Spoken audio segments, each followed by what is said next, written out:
Hola, ¿qué tal? Antes que nada les enviamos un saludo desde el Caribe mexicano. Hoy les voy a presentar el trabajo de investigación que hemos denominado el doctor Francisco Moreno y yo, necesidades neuróticas, condicionantes en la percepción de la paz y la construcción de una vida digna. Ambos pertenecemos al Tecnológico Nacional de México, Campus Chetumal.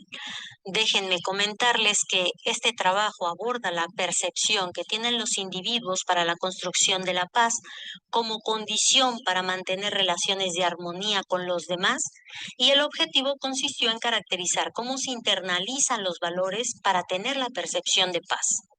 La perspectiva epistemológica de la que parte este estudio es interpretativista crítica, empleando un paradigma hermenéutico con el que se pretendía hacer la interpretación del discurso de los sujetos investigados a través del análisis hermenéutico semiótico para comprender desde la perspectiva de los protagonistas el modelo del mundo de estos de acuerdo a sus tendencias específicas de comportamiento, utilizando un diseño narrativo de historia de vida de naturaleza autobiográfica donde se puntualiza el efecto que tienen las necesidades neuróticas sobre la percepción de la paz como un fenómeno que se alcanza bajo ciertas condiciones. La paz, como condición indispensable para la convivencia libre y el sano desarrollo personal y colectivo, se ha visto afectado a lo largo de la historia por la disputa de los bienes materiales y el control social. La palabra paz describe la tranquilidad que se goza en un periodo donde no hay turbulencia generada por la lucha y el forcejeo, por lo que se puede pensar que la palabra tenía la necesidad de hacer referencia a los momentos de tregua que vivían los pueblos en guerras frecuentes, sin importar que la paz se estableciera bajo cierto tipo de circunstancias que condicionaban el devenir. Esta circunstancia puede traer a colación un problema de fondo, dado que la paz que implica sometimiento puede ser cuestionada como paz verdadera. De acuerdo con Eric Fromm, existen dos tipos de paz. La positiva, que se trataba de un estado de armonía entre los hombres, es decir, situaciones donde existe igualdad, democracia, respeto, armonía, libertad, etcétera.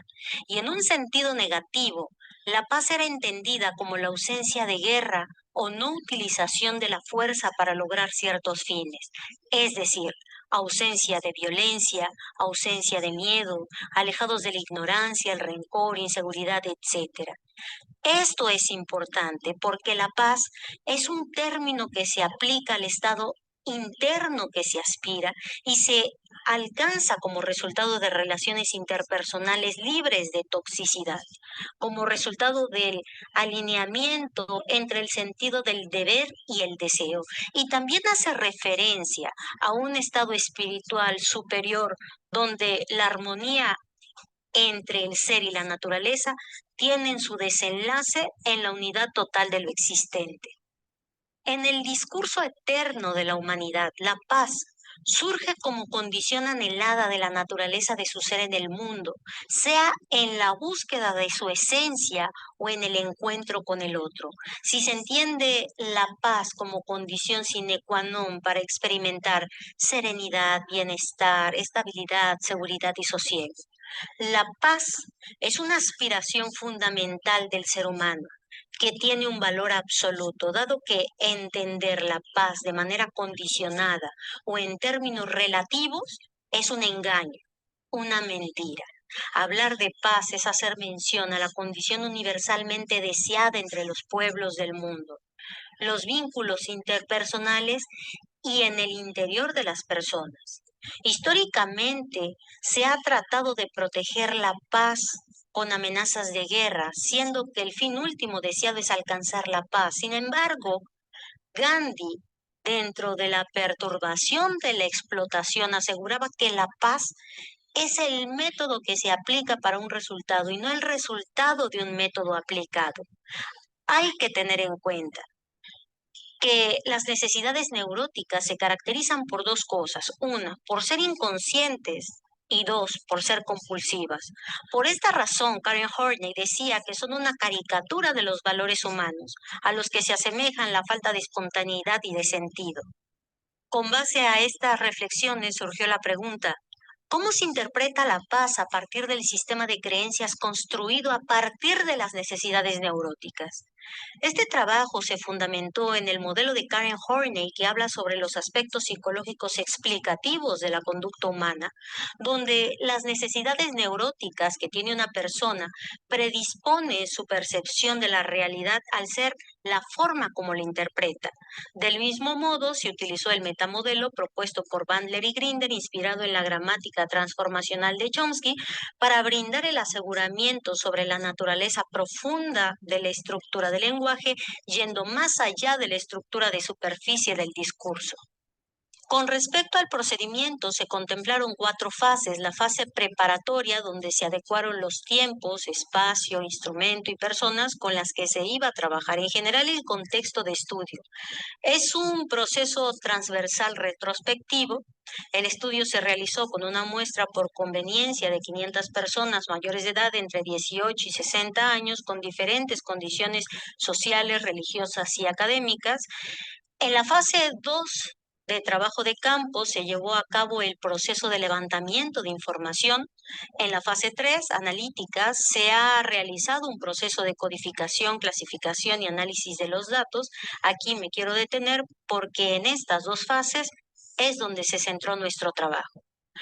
Para la recolección de datos se utilizó la entrevista a profundidad y la videograbadora. Para el registro de información se utilizó la entrevista a profundidad semiestructurada enfocada en aspectos vivenciales de las personas y la aplicación SpeechNow. Y para el análisis de datos también se utilizó el Waypad Editor de audio para identificar los atributos en el registro de voz que representan los factores analógicos del discurso y la metodología del análisis semiótico enfocados en el plano del contenido para establecer el sentido riguroso del proceso de interacción, utilizando el metamodelo como herramienta para poder identificar las partes ausentes del modelo lingüístico de las personas, es decir, las generalizaciones, distorsiones y eliminaciones en el discurso. En esta diapositiva ponemos un ejemplo de cómo se construyó el significado a una de las preguntas que era: ¿se puede alcanzar la paz con los demás y con uno mismo? Ahí tenemos la entidad discursiva valorada de uno de los sujetos que fue, mm, pues, yo sí. Se trata de una frase. Por las características del volumen, ritmo, tono, se identifica amenazante el tono de voz. Aquí tenemos una generalización. La pregunta sería: ¿tú sí y quién no? Bien, de los resultados se puede observar que el 100% son capaces de identificar lo que significaba tener o estar en paz. El 100% tiene una idea bien definida sobre cómo mantener la paz con los demás y consigo mismos. Regularmente expresaban que siendo justos, flexibles, tolerantes, empáticos, sensibles, pero casualmente el 88% afirmó que a las personas no les importa tener paz interior o vivir en paz con sus semejantes. Y solo el 12% afirmó que la paz la buscan las personas, pero a pesar de sus intenciones no siempre la alcanzan. El 75% afirmaron que la paz con los demás es muy difícil de alcanzar, y con respecto a la paz interior, el 64% consideró que esta depende de tantos factores que no siempre son controlados. Por tanto, alcanzarla es momentánea y se regresa a la turbulencia. Llama la atención que el 82% afirmó que las personas no viven en paz debido a que son inmaduros, conflictivos o tóxicos. Y cuando se personalizó la pregunta cuestionando si ellos eran tóxicos, inmaduros y conflictivos, el 95% lo negó. Por lo anterior, se continuó con la indagación de segundo orden para identificar el motivo de esta incompatibilidad, y se encontró que la paz está determinada por las condiciones que establecen las personas que aspiran a ella, porque de alguna manera establecen el método para alcanzar la paz y con ello la tranquilidad anhelada. Es aquí donde se tiene que considerar la salud mental como elemento clave para la construcción de la paz, siendo las personas con necesidad neurótica de poder, de explotación y de dependencia las que expresan mayor nivel de malestar en la percepción de la interpretación de la realidad, dado que la percepción de la paz estará condicionada a: si haces lo que yo digo y no me cuestionas, si me sirves y te dejas, y si me das lo que necesito y no me pides rendirte cuentas, a diferencia de las personas que tienen la necesidad neurótica de admiración, del logro personal y de vivir la vida dentro de los límites estrechos, quienes condicionan la percepción de la paz a si reconoces lo que hago, si crees todo lo que digo y si no te metes conmigo, las que generan menor nivel de incidencia. Concluyendo que si bien la paz es deseada para una vida armónica, los desajustes de personalidad son un filtro que condiciona la percepción sobre la construcción de la misma en un camino de malestar permanente. Es importante reflexionar sobre la postura de la sociedad ante expresiones como abrazos, no balazos, considerando que el abrazo es un acto que refleja entre los seres humanos emocionalmente estables un valor afectivo que involucra la no violencia o como se entiende el combate al crimen organizado, si esta surge del enfrentamiento físico e involucra antivalores como guerra, agresión, intolerancia, enemistad, etcétera. Esto para Fromm representaba una contradicción, dado que la paz no puede construirse a partir de actos contrarios al amor y no violencia. Chomsky comentaba, la paz es preferible a la guerra, pero no es un valor absoluto, por lo que siempre nos preguntamos, ¿qué clase de paz? Por nuestra parte es todo. Muchas gracias.